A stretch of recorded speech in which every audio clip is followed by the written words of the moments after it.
بسم اللہ الرحمن الرحیم۔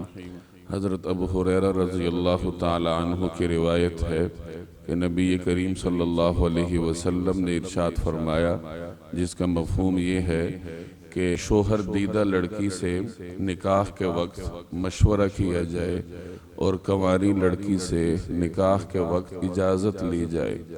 تو صحابہ کرام نے عرض کیا کہ یا رسول اللہ، کنواری لڑکیاں تو شرماتی ہیں، تو ان سے اجازت کی کیا صورت ہوگی؟ تو آپ صلی اللہ علیہ وسلم نے فرمایا کہ ان کی خاموشی ہی ان کی اجازت ہے۔ یہ مسند احمد کی روایت ہے۔ شریعت نے عورتوں کو جو حقوق دیے ہیں ان میں سے ایک اہم حق یہ ہے کہ عورت کا نکاح اس کی اجازت کے بغیر نہ کیا جائے۔ چنانچہ والد ہو یا بھائی ہو یا کوئی بھی سرپرست ہو، وہ اس بات کا پابند ہے کہ لڑکی کے یعنی بہن یا بیٹی کے نکاح سے پہلے باقاعدہ طور پر اس سے اجازت لے۔ آج جو ہم نے روایت پڑھی ہے اس میں رسول اللہ صلی اللہ علیہ وسلم نے خواتین کے اسی حق کو بیان فرمایا کہ ان کے نکاح سے پہلے ان سے اجازت لی جائے۔ اب جس کا نکاح کیا جائے گا وہ دو قسم کی ہو سکتی ہے۔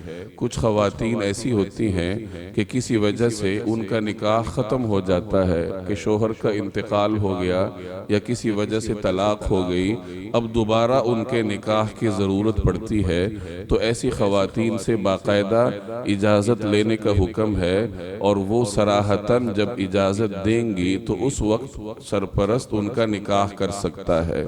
اسی طریقے سے جن خواتین کا پہلی مرتبہ نکاح کیا جا رہا ہو، تو چونکہ عام طور پر اللہ تعالیٰ نے خواتین میں شرم و حیا کا مادہ زیادہ رکھا ہے، اور عام طور پر شریف زادیاں اپنے نکاح کے معاملے میں زیادہ گفتگو نہیں کیا کرتی، ان کی حیا کے خلاف ہے۔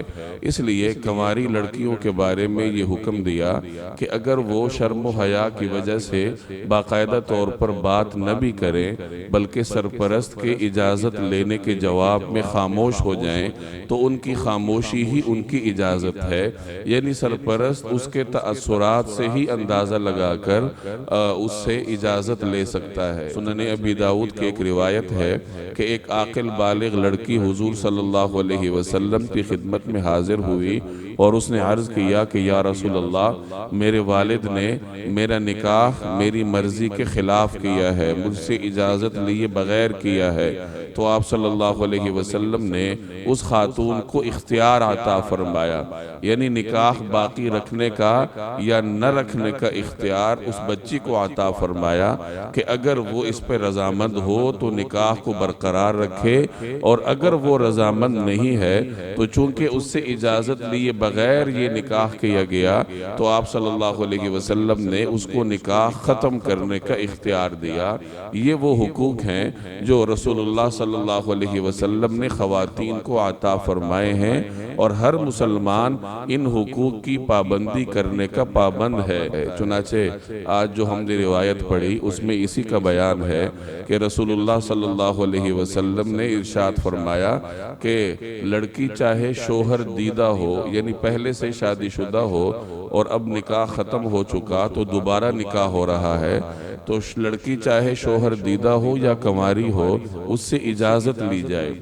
تو صحابہ کرام نے عرض کیا کہ یا رسول اللہ، کنواری لڑکی تو شرماتی ہے تو اس سے اجازت کیسے لی جائے گی؟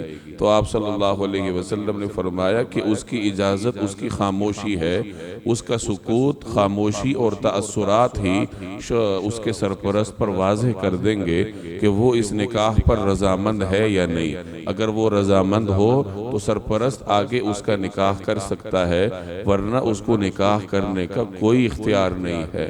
ہمارے ہاں عام طور پر لڑکیوں سے نکاح کی اجازت شادی حال میں نکاح سے تھوڑی دیر پہلے، چند لمحات پہلے لی جاتی ہے، تو یہ محض رسمی اجازت ہے۔ حقیقی اجازت وہ ہے جو رشتہ طے کرنے سے پہلے ہی بچی سے لی جائے۔